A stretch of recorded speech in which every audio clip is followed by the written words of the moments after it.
Apocalipse capítulo 3, versículo 14 diz assim: e ao anjo da igreja que está em Laodiceia, escreve: isto diz o Amém, a testemunha fiel e verdadeira, o princípio da criação de Deus.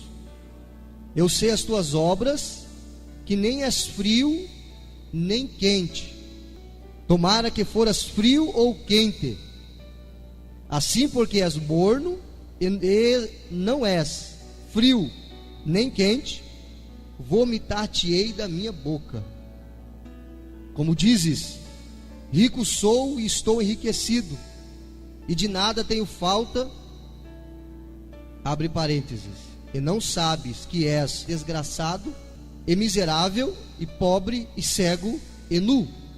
Aconselho-te que de mim compres ouro aprovado no fogo, para que te enriqueças, e vestes brancas para que te vistas, e não apareça a vergonha da tua nudez, e que unja os olhos com colírio para que vejas.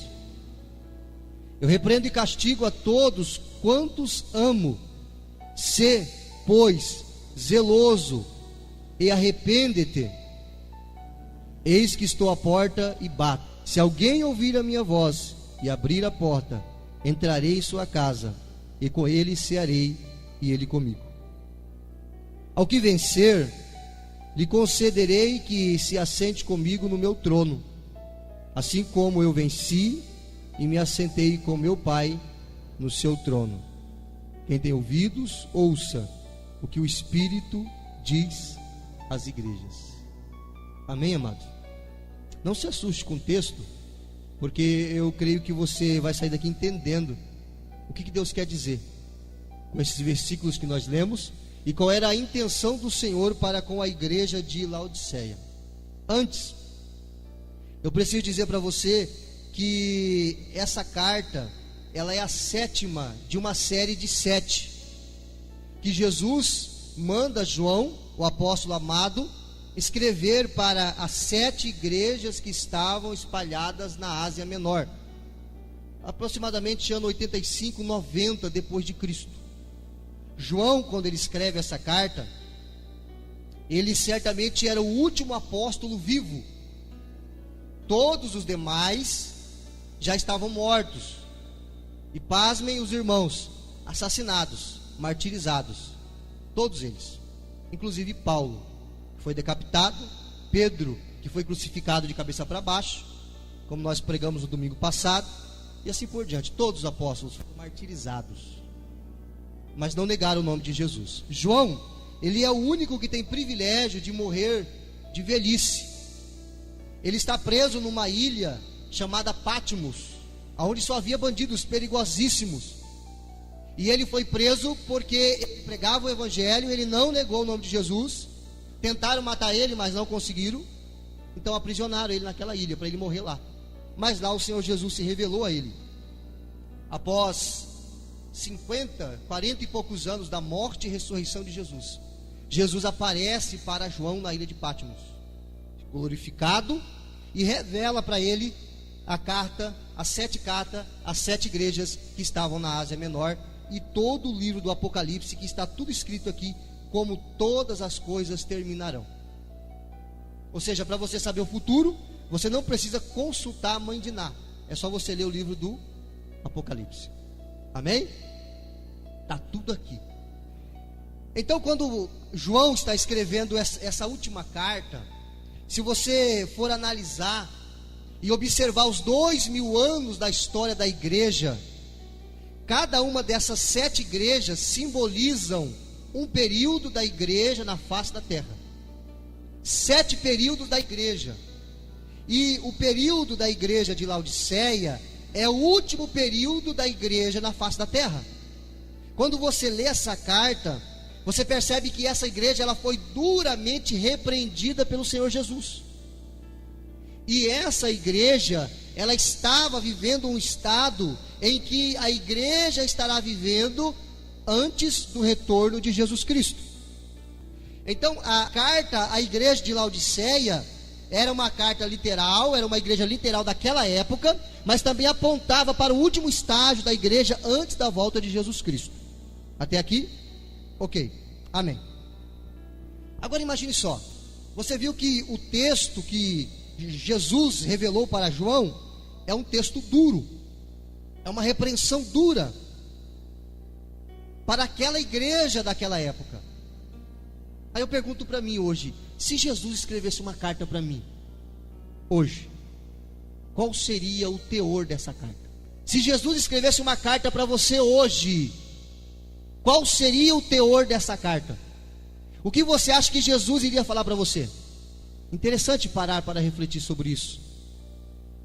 Note que a carta, no versículo 14, ela é endereçada a uma pessoa. Olha o versículo 14. A carta, ela é direcionada ao pastor da igreja, ao líder da igreja, ao anjo da igreja, para que ele pudesse compartilhar com toda a igreja. Ok, vamos tentar extrair desses versículos, desse texto, algumas lições para a nossa vida. A carta é direcionada ao anjo da igreja, no versículo 14. Ele se apresenta à igreja como a testemunha fiel e verdadeira, no versículo 14 ainda. Ele diz no versículo 15 que ele sabe as obras daquela igreja, do anjo daquela igreja, do pastor daquela igreja. E ele diz que aquele povo ele é morno, e que Jesus estava prestes a vomitar aquele povo porque ele era morno. Você vai entender por quê que o morno é ruim. Aí Jesus disse que o povo estava dizendo que estava rico, estava enriquecido, não precisava de mais nada. No versículo 17, no final, Jesus disse que eles eram miseráveis, eram pobres, eram cegos, eram nus. Aí no 18, Jesus aconselha eles a comprar ouro aprovado no fogo. Você vai entender o que é isso, para que eles pudessem enriquecer. Que riqueza é essa? Você vai aprender também. Aí no 19, Jesus diz assim: eu repreendo e castigo a todos quanto amo. Por que Jesus repreende então? Porque ele não gosta? Porque ele ama. No versículo 20 ele diz que está à porta batendo, e se alguém abrir a porta ele vai entrar. E no versículo 21 ele faz uma promessa ao que vencer. E no versículo de número 22 ele diz: quem tem ouvidos ouça o que o Espírito diz às igrejas.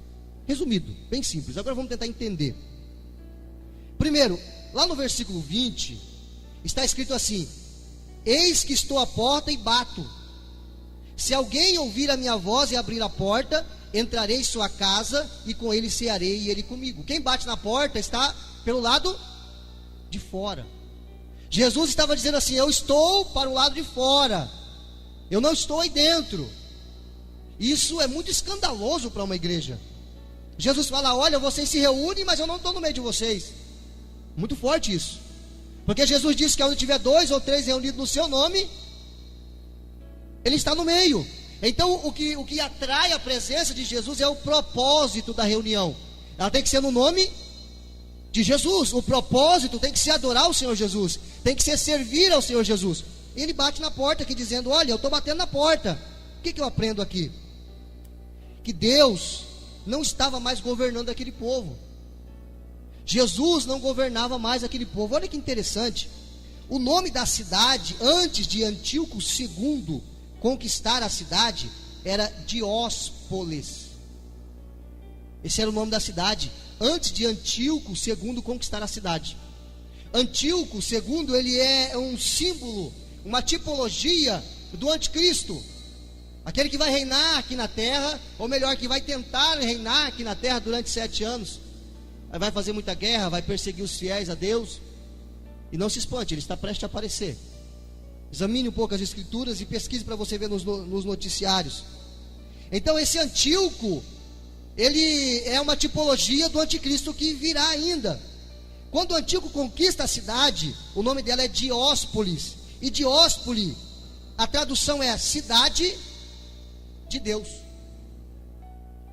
Agora, quando ele conquista a cidade, ele vai negociar com os habitantes da cidade uma forma deles permitirem que Antíoco trocasse o nome da cidade de Dióspolis, cidade de Deus, para Laodiceia. Laudice era o nome da esposa dele. E ele conquistava as cidades e ele dava o nome de Laodiceia em homenagem à sua esposa. Os historiadores já descobriram pelo menos 5 cidades com o nome de Laodiceia, que foi conquistada por ele, e ele deu o nome da esposa. Ele amava a esposa. Você pensa, conquistar uma cidade, dar o nome da cidade? o mesmo nome da esposa. Então ele tem muita dificuldade no início para mudar o nome da cidade, mas ele começa a comprar o povo da cidade com bens. Ele muda a cidade, ele constrói a cidade, ele aumenta a cidade, e o povo se vê diante de tanta glória que o povo permite a Antíoco II mudar o nome da cidade para Laodiceia. E uma tradução possível para o nome Laodiceia é cidade que o povo governa, ou lugar onde o povo julga. Você note que Antíoco tirou o nome da cidade, cidade de Deus, para a cidade onde o povo governa, cidade onde o povo manda. Interessante, quando Jesus escreve essa carta a essa igreja que está nessa cidade, é que o povo vivia esse contexto. Eles sabiam muito bem o que é tirar a cidade do governo de Deus e colocar a cidade no governo do povo. A primeira lição que a gente aprende aqui então, também no versículo 20, onde Jesus diz que bate a porta, é que Deus não governava mais aquele povo. Aí eu pergunto para mim, quem é que governa a minha vida? Quem é que governa a sua vida? Quem é que manda na minha casa? Quem é que manda na sua casa? Quem é que dirige os seus passos? Quem é que dirige os meus passos? Para quem eu confiei a direção da minha vida? Isso é muito interessante, porque muitas pessoas dizem, não, a minha vida ela é guiada pelo Senhor, mas quando o Senhor diz tem que fazer isso, a gente diz, não, Senhor, peraí, eu acho que por aqui é melhor. Aí eu gosto de usar aquela comparação do carro. O motorista, ele pega, sai do banco do motorista e senta no carona e dá a direção para Jesus. Fala, Jesus, o Senhor vai dirigir o carro da minha vida. Aí fica dando opinião. Senhor, eu acho que o Senhor tem que virar para cá. Senhor, eu acho que o Senhor tem que ir por aqui. Senhor, eu acho que esse caminho é errado. Ou eu entrego a direção para Jesus, ou eu não entrego.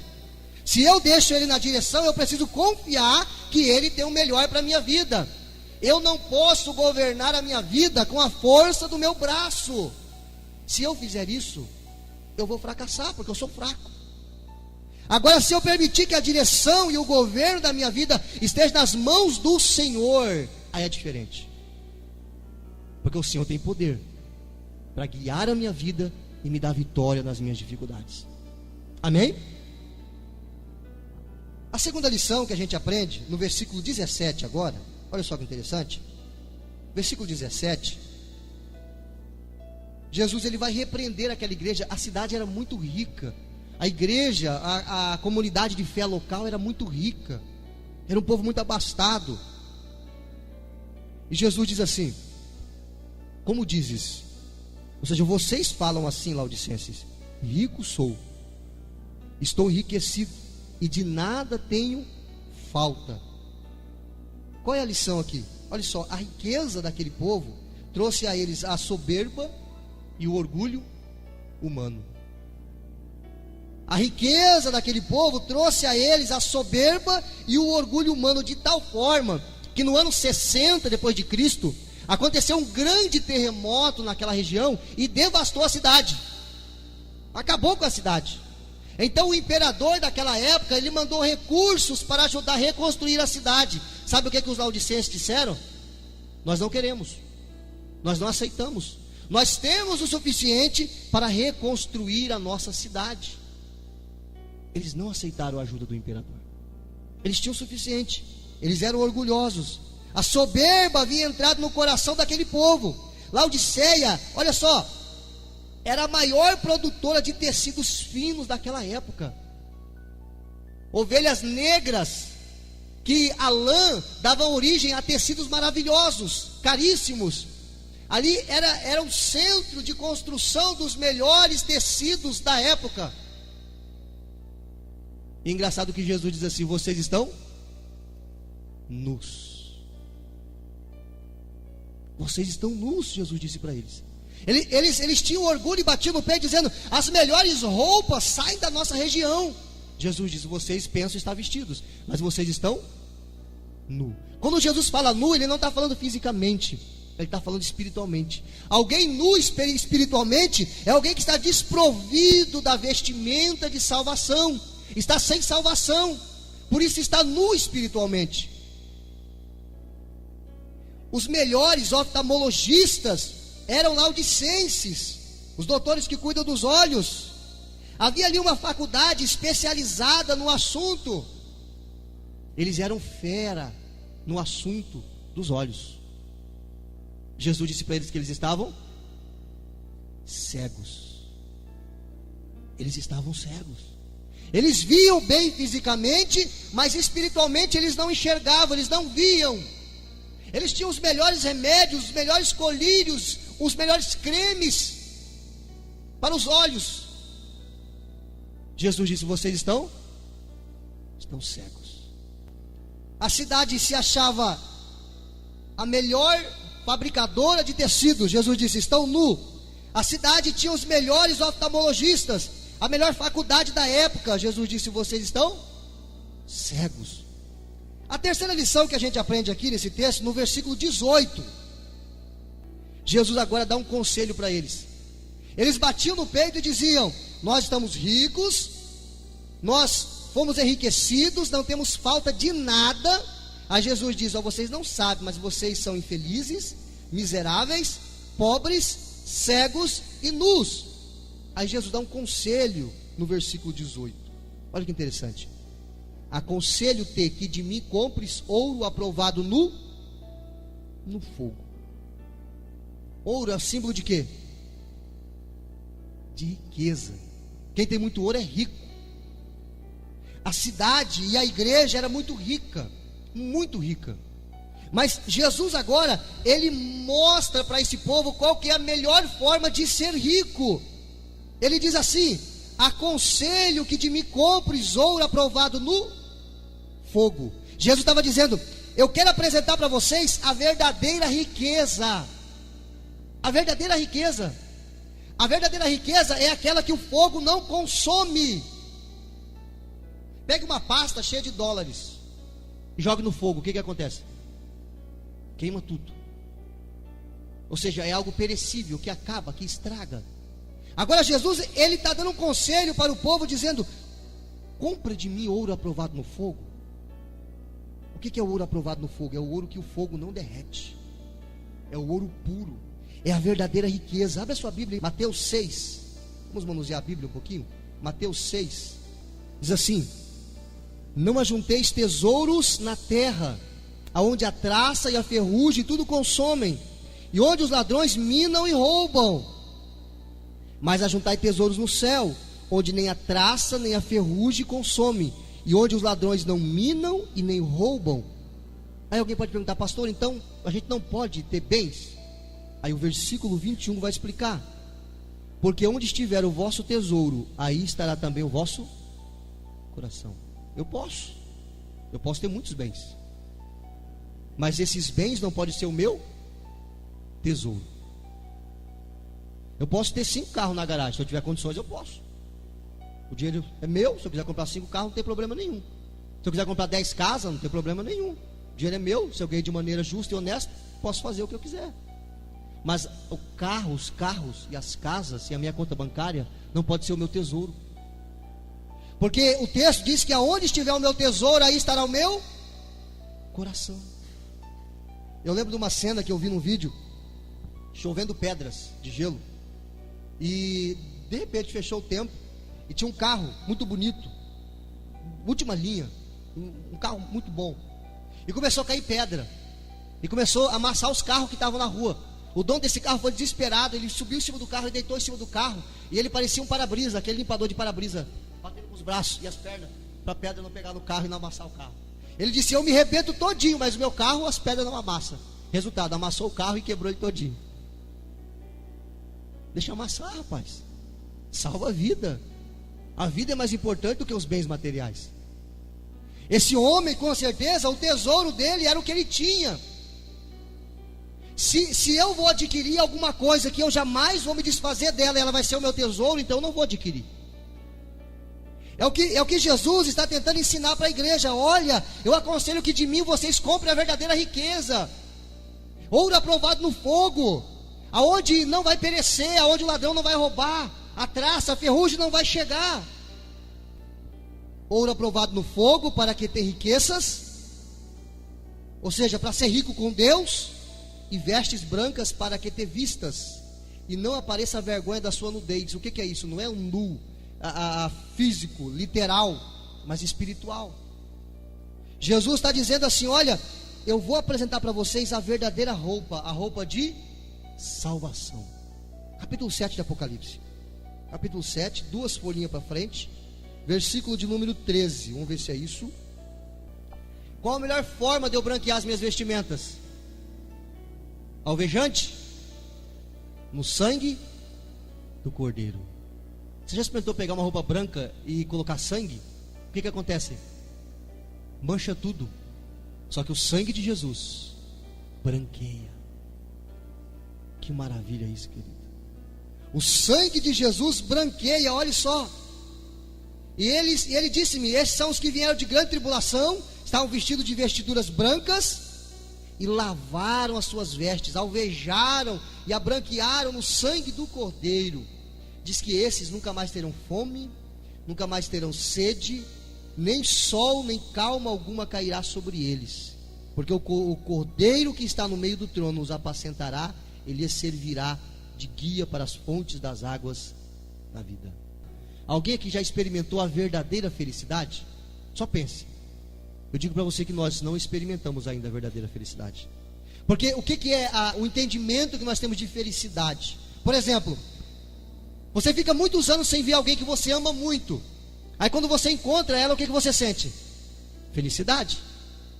Por que você sente felicidade? Porque você ficou muito tempo ausente daquela pessoa. Quando você está diante de um prato que você gosta muito, e você está muito tempo sem comer aquele prato, e você está comendo aquele prato que você gosta, traz felicidade, sim ou não? Porque faz muito tempo que você não come aquela comida. Então, o que é o entendimento de felicidade que nós temos? Primeiro nós temos que sofrer a falta, e depois, quando nós temos aquilo, nos dá felicidade.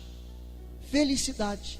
Mas interessante que quando aquilo que nos traz felicidade continua conosco por muito tempo, aí está com a gente, né?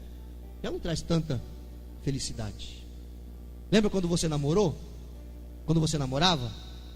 A vontade que você tinha de se encontrar com ela? Com ele? Agora faz 25 anos de casado. A vontade é a mesma? Tem que ser, tá? Tem que ser. Mas a gente sabe que não. Porque quando era namorado, você queria ficar perto, colado, abraçado. Depois de 20, 25 anos, aí tem aqueles maridos que é muito grosso, aquelas mulheres que é muito grossa.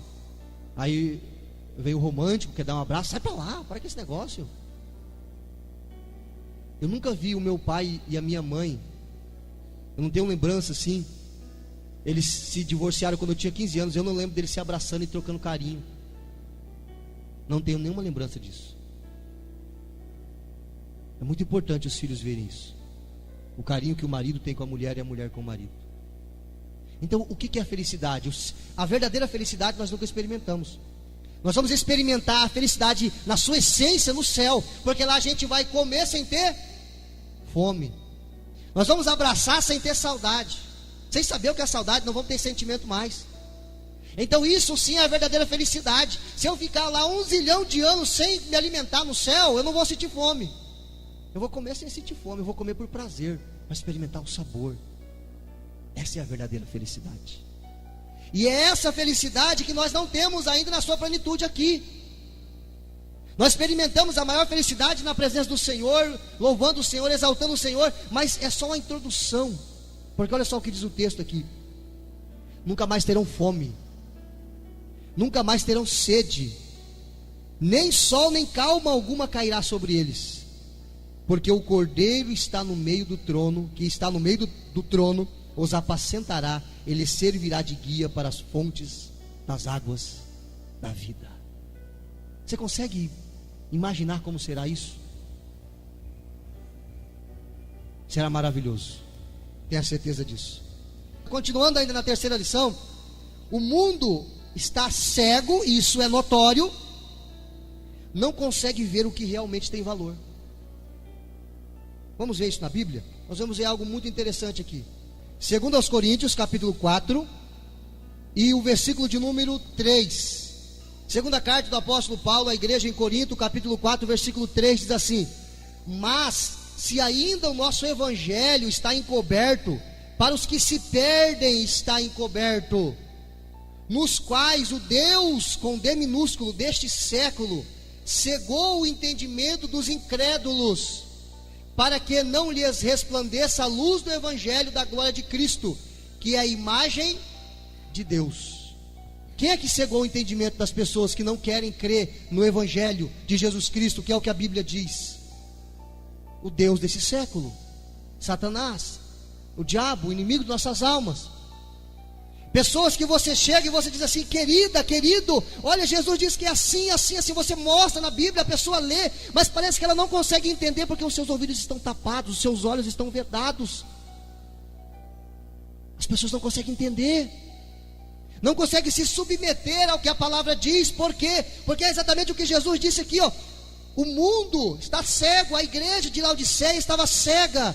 Eles tinham os melhores oftalmologistas, as melhores faculdades, os melhores remédios para a visão, mas espiritualmente eles estavam cegos. Cegos. Quando você liga a televisão, quando você vai para a internet, irmãos, vídeos na internet, no Facebook, no YouTube, eu já vi pessoas postando, crianças, meninas de 3, 4, 5 anos, dançando funk, descendo até o chão. A menina de 4 anos se esfregando no menininho de 5. E o pai e a mãe achando bonito. Você vai falar que essa pessoa está enxergando? Essa pessoa não está enxergando. Essa pessoa está cega. Está cega. Aí depois ficam apavoradas porque que a filha com 9, 10, 11 anos já está grávida. A sensualidade, erotização das crianças desde a infância.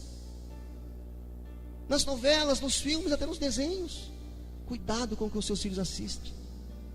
Cuidado com o que você expõe diante dos seus filhos.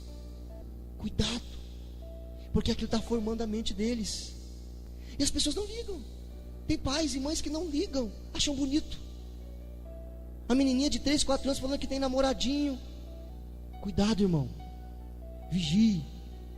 Pedofilia está cheio por aí. Cuide dos seus filhos. Afaste eles desse tipo de programação. Faça isso enquanto é tempo.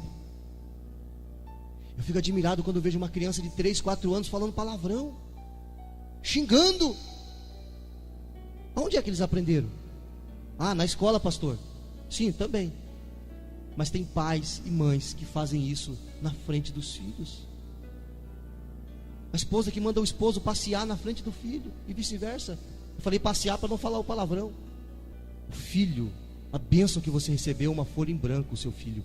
Tudo que está escrito nele, quem começou a escrever foram os pais. Foram os pais. Aí você vai me dizer que essas pessoas enxergam?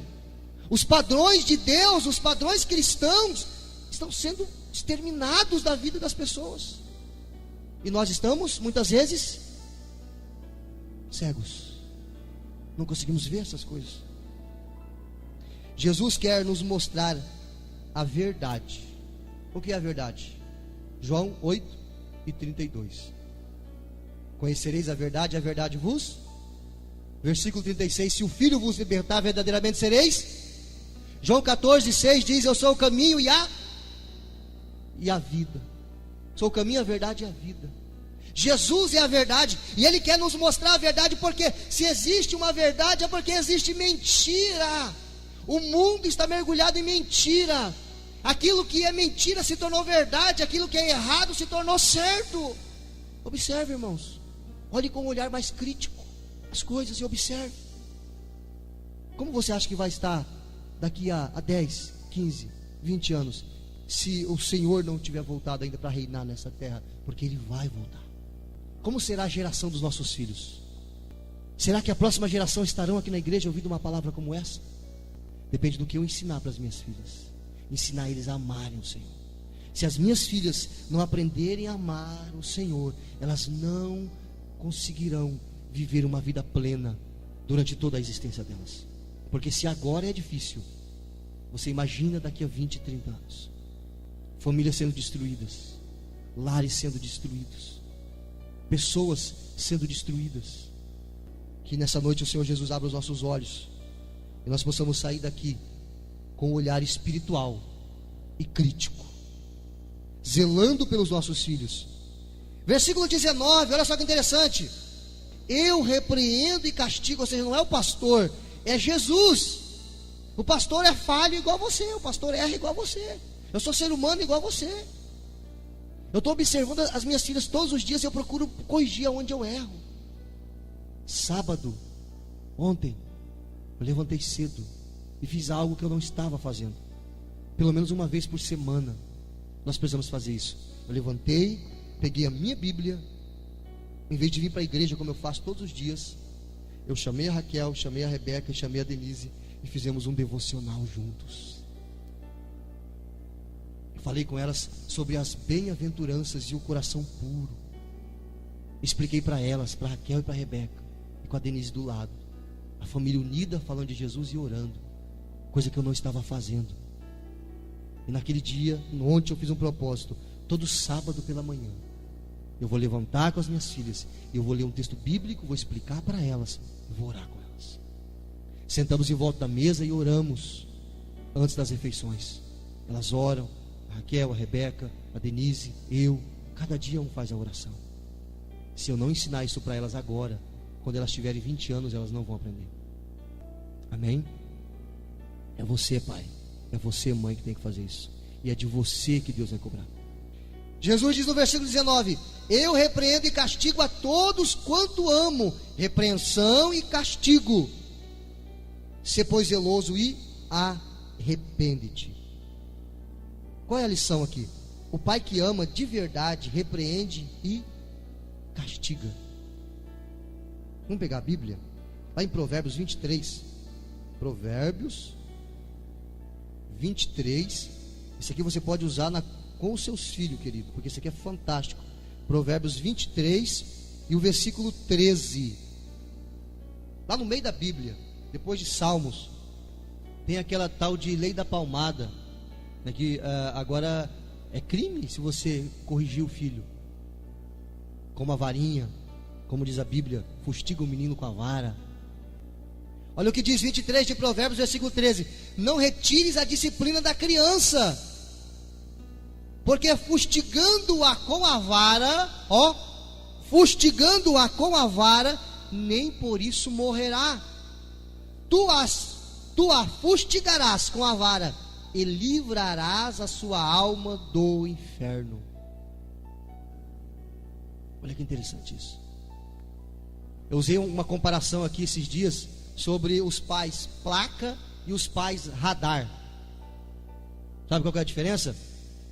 Quando você dirige, você está viajando na estrada, a placa diz ali, 60 por hora. Ela está assim para você, 60 por hora, pelo amor de Deus. Você passa 80, 90, porque a placa não tem autoridade sobre você para te multar.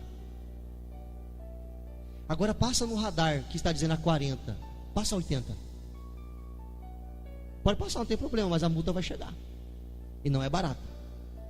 Se você desobedecer o radar, ele vai te castigar com uma multa. Tem pai e mãe que é placa, só fica na promessa, é a 40, não passa a 60. Aí o filho passa a 42, só para testar a mãe, quando é pequenininho, porque eles são espertos demais. Aí ele vê que o pai e a mãe não faz isso. Aí eles, ele não faz, é placa, né? Aí ele passa a 45, o pai e a mãe não faz nada. Vou te pegar. Aí o piá já tem 5 anos, a menina já tem 6 e não sabe o que é radar ainda. E o pai e a mãe só na promessa. E ele nem dá moral mais para o pai e para a mãe, porque sabe que eles não vão cumprir. Agora, a primeira vez que eles desobedecerem, se você pega a varinha e você bate para doer, ele não vai desobedecer mais, porque ele sabe que o radar multa e que a varinha dói. Amém? É assim que funciona. É Bíblia. Não retires a disciplina da criança, porque fustigando-a com a vara, nem por isso morrerá. Não, pastor, meu filho não vai morrer não, irmã. Morre não. Tu apanhou, tu não morreu. Eu tinha um temor do meu pai, irmão. Eu tinha um temor do meu pai, meu Deus do céu. Se meu pai falava, você vai ficar 3 dias sem abrir a boca. Mas é capaz de ficar 3 dias sem abrir a boca. Da minha mãe, era menos. Quando eu aprontava alguma coisa, a minha mãe dizia, eu vou te pegar. E eu ó para cima do pé de árvore. Ficava lá o dia todo. Quando eu descia, ela tinha esquecido e não me pegava. Um dia eu fiz isso com meu pai. Meu pai, eu experimentei correr dele. Briguei com meu irmão. E ó, corri do meu pai. Meu pai é um negão. Forte. Acostumado a derrubar boi no muque. E domar cavalo. Então uma cintada dele dói. Eu corri dele. Falei, bom, vai que ele é igual a mãe, né? Subi em cima do pé de tarumã. Fiquei lá o dia todo. Quando eu desci, meu pai estava sentado, tomando tereré, chegou do trabalho, desceu do cavalo. Aí naquele dia ele chegou, sentou ali, tá tomando o tereré dele. Aí eu cheguei devagarzinho, passei do lado dele. Ele só olhando assim. Quando eu entrei dentro de casa, ele pegou o rabo de tatu. Quem sabe o que é rabo de tatu? Couro trançado. E me pegou, irmão.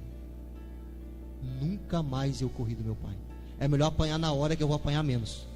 Do que apanhar depois, eu vou apanhar muito mais. Estou vivo. É o que a Bíblia diz. Não morreu. Agora, aplicando em nós adultos, Deus é o nosso Pai. Ele também nos corrige. Porque Ele nos ama. Assim como você, pai e mãe, corrige os seus filhos porque você ama, o Senhor também nos corrige porque Ele nos ama. Só que o texto diz: repreende, castiga e aconselha. Porque não é só repreender e castigar. Tem que ter conselho. Tem que sentar, tem que conversar, tem que ouvir o filho. O pai tem que falar com o filho. O pai tem que entender que já foi criança e o filho nunca foi adulto. Então quem tem que ajudar a criança é aquele que é adulto, que já foi criança. Então tem que ter assim a repreensão, tem que ter o castigo e tem que ter o aconselhamento. Jesus diz: sê, pois, zeloso e arrepende-te. Conselho. Apocalipse, capítulo 3, versículo 15. Olha só o que diz: eu sei as tuas obras, que não é frio nem quente. Tomaras que fora frio ou quente, assim porque és morno e não és frio nem quente, vomitar-te-ei da minha boca. Vou tentar explicar para você aqui bem rápido. A cidade de Laodiceia, a água que eles tinham acesso eram águas mornas. As fontes que jorravam na cidade eram águas mornas e salgada, não dava para beber. Então na cidade de Laodiceia havia várias fontes de água. Na praça da cidade, em vários lugares da cidade, em a maior parte das casas tinha fonte de água.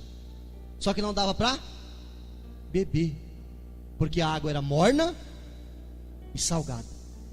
Quando chegava um viajante na cidade, que ele chegava cansado e ele via aquela fonte de água, ele ia correndo beber. Quando ele colocava na boca, dava ânsia de vômito. Quem já tomou água morna? O chimarrão morno é ruim, né? O tereré morno também é ruim. O tereré tem que ser gelado e o chimarrão tem que ser quente, porque morno é ruim, ainda mais salgado. Jesus está usando aquilo que a cidade conhecia para aplicar na vida das pessoas que estavam naquela comunidade de fé. Jesus disse: vocês estão mornos. Existem situações em nossa vida que nós devemos tomar posições radicais. Ou eu sou, ou eu não sou. Ou eu vivo para o Senhor, ou eu não vivo. Eu não posso ser morno quanto à minha esperança em Jesus. Ou eu vivo para Ele, ou não. Ou eu creio, ou não. Eu me entrego e me rendo, ou não. Aí tem aquela comparação do jovem que estava em cima do muro. Desse lado do muro estava Jesus, desse outro lado estava o diabo, e o jovem em cima do muro. E o jovem olhava para Jesus, e Jesus dizia: desce para cá, desce para cá, desce para cá. E ele olhava para o outro lado e o diabo estava quieto. Olhava para o lado onde Jesus estava, Jesus desesperado: vem para cá, desce para cá. E ele olhava para o outro lado e o inimigo não dizia nada. Aí ele perguntou para o diabo: por que você não me convida para descer para o teu lado? Aí o diabo disse: porque o muro também é meu. Não dá para ser morno contra a minha fé. Ou eu vivo para Ele, ou eu não vivo para Ele. Ou eu declaro que eu vivo para Ele, para que todos possam ouvir. Vocês não podem ser morno, vocês têm que ser frio ou quente. No versículo número 16, nós aprendemos algo também fantástico. Lemos o 15 e o 16 agora. Assim porque és morno e não és frio nem quente, vomitar-te-ei da minha boca. Quem sente ânsia de vômito é porque está talvez ficando doente. Mal-estar. Qual que é a lição, pastor? A igreja morna, a igreja acomodada. Quando a gente está falando de igreja, irmão, não é parede, tá? É nós somos a igreja. A igreja morna, acomodada, faz Jesus passar mal e ficar doente. É o que o texto está dizendo. Não podemos parar de trabalhar para o Senhor. O que é uma pessoa morna, um cristão morno? É aquele que não está interessado com as pessoas, em compartilhar a palavra de Deus com as pessoas, em ajudar as pessoas, em amar as pessoas. Ninguém está, se você for olhar para o mundo, irmão, ninguém está aí para o problema de ninguém. Ninguém está aí para o problema de ninguém. Você se vire com os seus e eu vou se virar com os meus. Mas não é isso que Jesus ensinou. Jesus disse que nós devemos amar uns aos outros. O seu problema é o meu problema, a sua dificuldade é a minha dificuldade, a sua luta é a minha luta. Nós temos que ajudar uns aos outros. É isso que Jesus ensinou. Jesus disse que nós seríamos conhecidos se nós amássemos uns aos outros. E teria que haver unidade. Quando nós não vivemos assim, nós somos mornos. E tudo começa no nosso lar. Porque a igreja, a comunidade de fé, é o reflexo do nosso lar. É por isso que nós devemos viver em comunhão. Amém? Em amor. Se preocupando com o nosso semelhante. Eu já disse algumas vezes aqui, repito, experimenta durante a semana, dá uma ligadinha para alguém. Como é que você está? Como é que foi o seu dia? Como é que foi, querida, a sua semana? Você está bem? Só perguntar como é que está. Às vezes a pessoa está tão triste, precisando de... E você liga, como é que você está? Que alegria quando alguém se preocupa com a gente. Não podemos ser morno. E encerrando, querido, a 7ª lição, capítulo 2 do Apocalipse, versículo 7. Vamos lá rapidinho para a gente ler e encerrar. Capítulo 2, versículo 7. Olha só que interessante isso aqui. Quem tem ouvidos, ouça o que o Espírito diz às igrejas. Ao que vencer, dar-lhe-ei a comer da árvore da vida, que está no meio do paraíso de Deus. Versículo 17 agora. Quem tem ouvidos, ouça o que o Espírito diz às igrejas. E ao que vencer, darei eu a comer do maná escondido, e dar-lhe-ei uma pedra branca, e na pedra um novo nome escrito, o qual ninguém conhece, senão aquele que o recebe. Versículo 27. Versículo 26. E ao que vencer e guardar até o fim as minhas obras, eu lhe darei poder sobre as nações. Vai reinar com Cristo. Você crê nisso, irmão? Eu creio piamente. E com vara de ferro as regerá, e serão quebradas como vaso de oleiro, como também recebi do meu Pai, dar-lhe-ei a estrela da manhã. Capítulo 3, versículo 5. Ao que vencer será vestido de vestes brancas, e de maneira nenhuma riscarei o seu nome do livro da vida, e confessarei o seu nome diante de meu Pai, e diante dos seus anjos. Versículo 12. Ao que vencer, do capítulo 3, ao que vencer, eu farei coluna no templo do meu Deus, e dele nunca sairá. Escreverei sobre ele o nome do meu Deus, e o nome da cidade do meu Deus, a nova Jerusalém, que desce do céu, do meu Deus, e também o meu novo nome. Versículo 21, do capítulo 3. Ao que vencer, lhe concederei que se assente comigo no meu trono, assim como eu venci e me assentei com meu Pai no seu trono. Qual é a lição aqui, querido? Olha só. Sempre haverá uma recompensa para aqueles que perseverarem até o fim. Para os fiéis, sempre haverá uma recompensa. O Senhor também nos abençoa nessa vida por sermos fiéis e obedientes a Ele. Isaías 1:19. Não precisa abrir lá. Lá diz que se você quiser e obedecer, você vai comer o melhor dessa terra. Deus tem o desejo de nos abençoar? Sim, mas nós precisamos viver para Ele. Uma história rápida. Aconteceu na Bélgica, numa pequena cidade, é uma história real, numa pequena cidade, uma aldeiazinha. E aquelas pessoas tinham o costume de sair de manhã daquela aldeia e ir para os campos, arar a terra, cuidar da plantação, e ficavam o dia todo ali e voltavam à tarde, levavam comida e voltavam à tarde. É uma história real.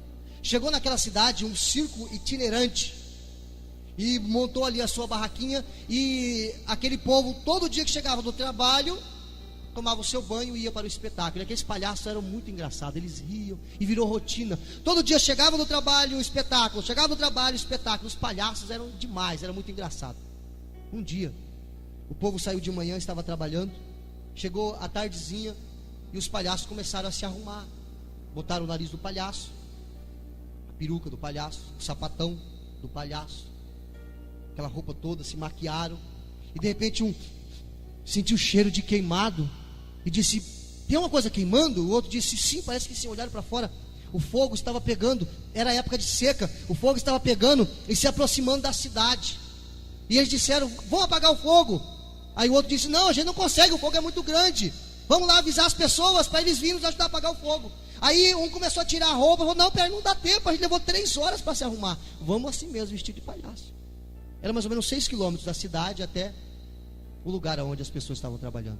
E aqueles 2 palhaços vieram correndo, com aquele sapatão, correndo e gritando, está pegando fogo, está pegando fogo. E as pessoas pararam de trabalhar e olharam lá de longe aqueles 2 palhaços correndo, e meio que caindo e levantando e tropeçando no sapato. O que você acha que aconteceu? As pessoas começaram a rir. E riam, e riam. E os palhaços, está pegando fogo, e todo mundo rolava no chão da risada. O que aconteceu? A cidade queimou toda. Aonde estava o problema? A mensagem era verdadeira. Aonde estava o problema? Nos mensageiros. Nos mensageiros. A mensagem do Evangelho é séria. A mensagem da volta de Jesus é séria. E a maneira com que a gente vive a nossa vida também mostra a seriedade dessa mensagem. Quando eu digo que Jesus está vindo e não vivo de acordo, eu fico como aqueles palhaços. Quando eu digo que Jesus está vindo e vivo uma vida de qualquer maneira, porque o meu testemunho fala muito mais do que a mensagem que eu prego, eu fico como aqueles palhaços. Sabe o que tem escandalizado muito o Evangelho? E muitas pessoas dizem, para que eu vou na igreja? Para que eu vou ouvir um pastor pregando? Ah, pastor é tudo ladrão. Ah, pastor só quer dinheiro. Ah, isso, ah, aquilo. Por quê? Porque tem muitas pessoas pregando o Evangelho da forma que Jesus nunca pregou, da forma que Paulo nunca pregou, da forma que nenhum dos apóstolos pregaram. Púlpito não é picadeiro, e igreja não é circo. Púlpito, isso aqui é lugar de pregar a santa palavra de Deus, e igreja é lugar de adoração. Por isso que eu quero te despertar, te chamar a atenção para isso, para que você seja crítico com o que você ouve. Pergunte. Eu digo para os irmãos, não leve dúvida para casa, marca tudo no papel. Quando você lê a Bíblia, marca no papel as suas dúvidas, porque eu quero te ajudar a entender. Porque vai chegar o dia talvez que você vai para outro lugar, e você vai precisar ouvir uma palavra, e você vai ter que escolher um lugar para você ir ouvir a palavra, e você vai saber se aquela palavra é boa ou não, porque você tem conhecimento para isso. Amém? E eu encerro. Quando foram 7 cartas, olha só isso, as crianças já estão ali, eu vou encerrar. Foram 7 cartas, e eu disse que cada uma das igrejas simbolizava um período da igreja na face da terra. Nós estamos vivendo o período de Laodiceia. Quando Jesus escreve a carta, manda João escrever a carta para a igreja que está em Éfeso, no capítulo 2, no versículo 5, ele diz assim: arrepende-te, brevemente a ti virei. Ele diz, arrepende-te, porque brevemente eu virei. Na carta a Esmina, no capítulo de número 2 e o versículo 10, ele diz assim: ser fiel até a morte, e dar-te a coroa da vida. Ou seja, quando ele vir, ele dará a coroa da vida. A igreja de Pérgamo, ele diz assim no capítulo 2, versículo 16: arrepende-te, se não venho a ti sem demora. Quando ele escreve a igreja de Tiatira, no capítulo 2, o versículo 25, ele diz assim, capítulo 2, versículo 25: conservai o que tens, até que eu.